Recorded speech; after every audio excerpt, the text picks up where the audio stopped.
Today on Ultima Gaming, we kick it old school with the Bear and Bird duo in Banjo Kazooie. Then we see things from a different perspective in Paper Mario. And finally, who let Gex in here? It's tail time. I think you mean it's game time.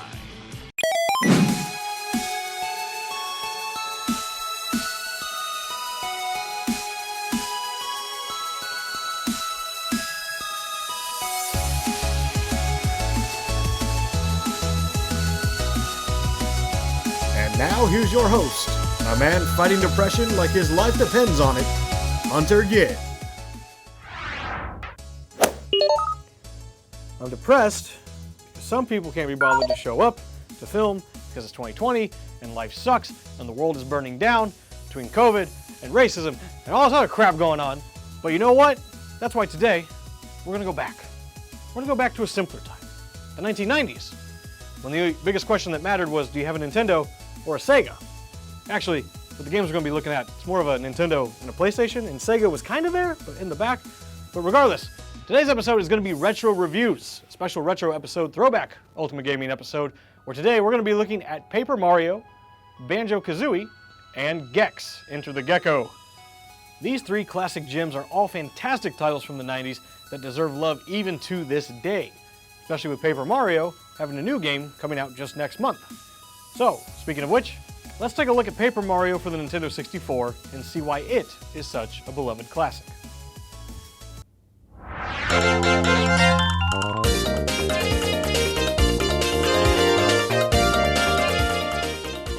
If you've ever wondered why the Paper Mario series is held in such high regard, do yourself a favor and take a look at the original Paper Mario for the Nintendo 64.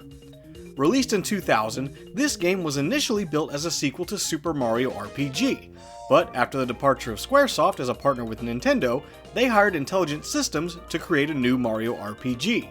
The result became Paper Mario, a beautiful 3D game that mixes 2D elements, featuring a unique battle system, excellent storytelling, and a colorful cast of characters and environments to explore. If you've ever wondered why people compare the newer Paper Mario titles to the older ones, you'll quickly see why, as the gameplay style differs greatly.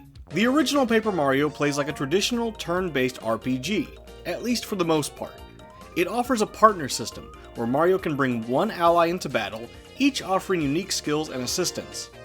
The combat is a simple attack by using a jump, hammer, item, or star spirit ability, but what makes it unique is the use of action commands.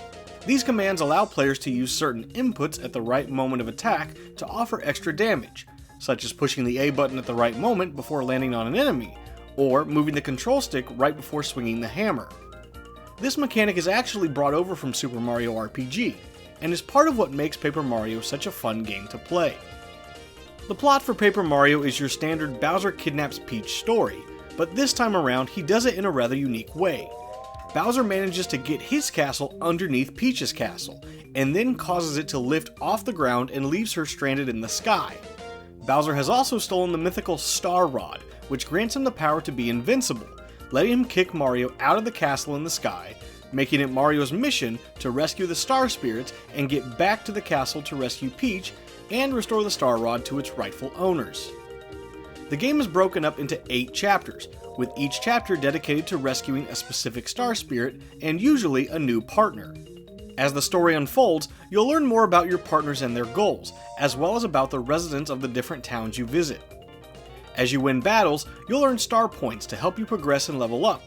Every 100 earns you a new level and allows you to upgrade either your health, flower points, which allow for the use of special moves, or badges. Badges are how you equip new skills for Mario's jump and hammer abilities, such as a multi-bounce, or the ability to throw your hammer to reach an enemy floating in the air.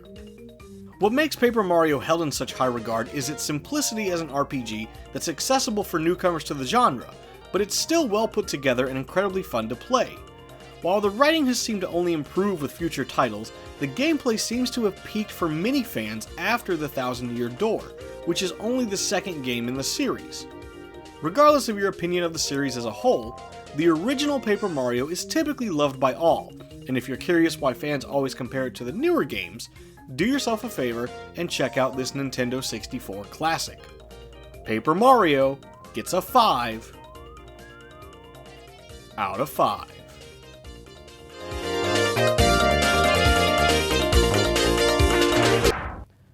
So, it's easy to see why the original Paper Mario has been such a beloved entry in the series, and its sequel, Thousand Year Door, taking things even a step further.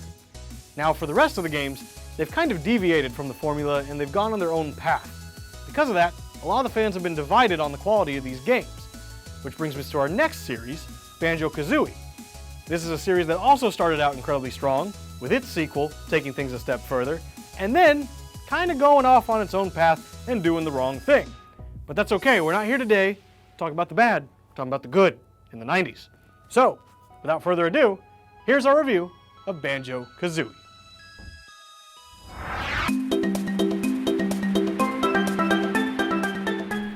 When you ask a 90s kid what the greatest platforming game of all time is, you'll probably hear something like Super Mario 64. But there's a large committed fanbase out there who will say Banjo Kazooie, which, if you've never heard of, you may reply with Gesundheit. Banjo Kazooie is a 3D platform collectathon developed by Rareware, released in 1998 for the Nintendo 64. The game features a bear and bird duo, Banjo the Bear and Kazooie the Breagle, working together to take down the evil witch Gruntilda, who has captured Banjo's sister Tooty in an effort to steal her beauty. Throughout your adventure, you'll collect Jiggies, which are golden puzzle pieces used to fill in puzzles that unlock new worlds within Gruntilda's lair. What makes Banjo Kazooie unique compared to other platformers of the era is how the duo works together as a single unit. Kazooie resides in Banjo's backpack, and the two work together in unison, creating some very unique movesets. Can't climb up a hill with Banjo because he's a clunky bear? Just have Kazooie use her strong legs to carry him uphill. Need a projectile weapon to hit an enemy from far away? Just have Kazooie shoot eggs out of her mouth, because projectile vomiting has never seemed so useful. Ever heard the expression, when pigs fly? How about when bears fly instead? The two characters play to each other's strengths. Where one fails, the other steps in. Rareware has always had unique charm with their overall character design, as they love to slap large googly eyes on any and every object possible, from animals to toilets. There's no shortage of characters within the world of Banjo Kazooie. The writing is humorous and lighthearted, as Banjo is more mild-mannered, soft-spoken, while Kazooie is the smart mouth of the group, always speaking her mind and not caring if she comes across as crass. The supporting cast of characters are all lovable and memorable as well, with Bottles the short-sighted mole offering advice and teaching the duo new moves.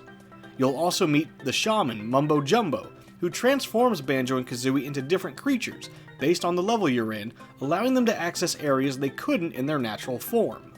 Every level of the game feels fresh and unique, with little to no assets being reused or recycled. Each level is accompanied by an incredible soundtrack composed by Grant Kirkhope, with some of these tunes guaranteed to get stuck in your head at least once a week, even 20 years after playing the game. No? Anyone? Just me?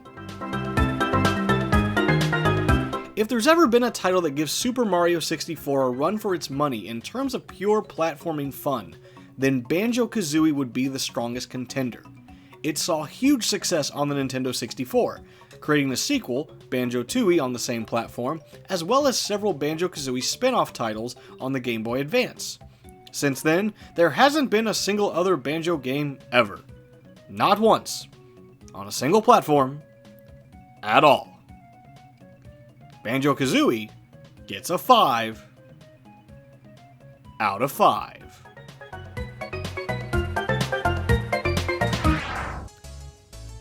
It takes a lot to rival the likes of Super Mario 64, and yet somehow Rareware managed to do that with Banjo Kazooie. It's a fantastic game that is now exclusive to the Xbox platform, but if you own Super Smash Bros. Ultimate, you can play as Banjo Kazooie, which at this point, we'll take it. We haven't had a Banjo game on a Nintendo console in about 15 years. Speaking of talking animals, the next game we're going to be looking at is Gex 3D Enter the Gecko. Now this is a game that also has wisecracking, talking animal protagonists, and it hasn't had a release since 1999, which quite frankly is just an injustice to gamers everywhere. So, here's our review of Gex.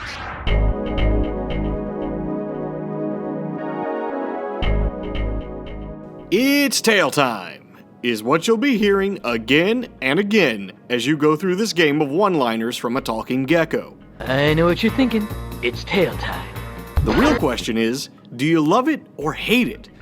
Gex has always been a divisive game, with fans defending its writing and humor, while those against it call it out as a cheesy relic of the 90s that should stay long dead. As far as platformers go, Gex isn't a bad game at all. It's simple and easy to pick up, it plays pretty well, but doesn't do much in terms of innovation. It feels like one of those games that, with enough tender love and care, could be remade in the modern era and become a beloved franchise. Gex was never great, but it wasn't terrible. It fell flat of joining the ranks of Super Mario 64 or Banjo Kazooie, but it often doesn't get the love it deserves. In Gex 3D, you'll traverse a multitude of levels all themed after TV and movie genres, from cartoon worlds to kung fu movies and everything in between. Gex uses his tail to attack and maneuver, whipping enemies, but also using it to bounce and reach new heights. The gameplay formula tends to follow Super Mario 64, as every level is made up of missions where you'll collect red remotes, which serve as the main collectible of the game. These remotes eventually open up a boss fight, which will then unlock the next area of the game. Speaking of collectibles, every world features unique collectibles, which don't typically offer anything special outside of an extra life, but it's still a nice touch to see each level having their own unique items. Where Gex is so divisive among players is its style of humor and pop culture references. Gex has a variety of movie quotes and references them often throughout the game. Whether or not it's charming is up to the player. Lady Flavin! Just getting my kicks, darling. Nap time. Time to go postal. Nap time. Put that in your pipe and smoke it. Eat this. Ooh, I'll give you such a pinch. Say hello to the floor. File this under ouch. Night, night, baby. Yeah. Hey, night, night, no kidding. File this under ouch. There's plenty more where this came from. There's plenty more where this came from, baby. Judo chop, baby. Yeah. If you're playing on the Nintendo 64 version, due to lack of available storage space on the cartridge, many lines were cut, resulting in Gex saying the same things over and over again. Especially his own catchphrase, "It's tail time," which by the end of the game, you'll never want to hear ever again in your life. Tail time. It's tail time. It's tail time. It's tail time. Oh yeah, it's tail time. It's tail time. Alright, it's tail time. The Nintendo 64 version of the game also has some other major differences compared to the PS1 version, including a missing level, but also an exclusive level themed after the Titanic, which is an underwater level, so it's not really much to brag about. Gex has a lot of charm, it's just wrapped in an awkward 90s package that's aged rather poorly. With studios taking classic PlayStation platformers like Crash Bandicoot and Spyro and reworking them for modern-gen consoles, I have to admit, seeing a new Gex or a reboot of the same style could be an incredible revival for the series. But for now, Gex 3D gets an appropriate 3 I know what you're thinking. It's tail time. out of 5. Talking animals, a thing that hasn't existed since the 90s. And really, I honestly think it's a detriment to society as a whole. We probably wouldn't be in 2020 if it wasn't for talking animals. I think the world would just be a better place if we had Gex 4 and got a real Banjo 3E and a Paper Mario 3 that wasn't a terrible game, but I digress. Anyway, thank you all for watching this week's Ultima Gaming. As always, remember you can go to patreon.com/VGX7 to support this show and many others like it. You can also like us on Facebook and Twitter. And with that, I'll see you all next time. Thank you for watching Ultima Gaming. Don't forget to subscribe, and bye-bye.